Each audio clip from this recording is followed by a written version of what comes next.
This is the Lone Creator YouTube. We hope this video helps. You start by confirming prerequisites. You have backups and secure access. First, copy your current theme folder to a safe location. You will restore if needed. Next, verify the update package checksum to ensure integrity and move the archive to the device.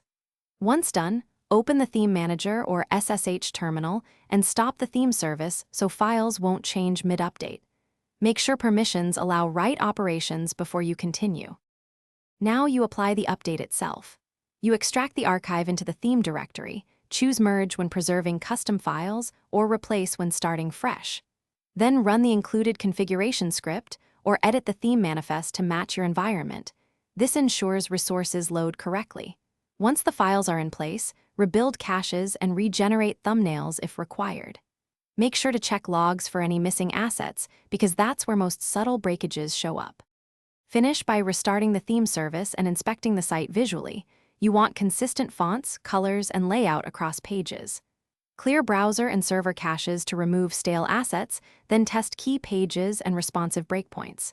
If something breaks, do not panic. Restore your backup, then compare changed files using a diff to pinpoint the issue. Check error logs and console messages. They tell you what's failing. Once resolved, document the fix so future updates. Thanks for watching. Consider subscribing if we helped you.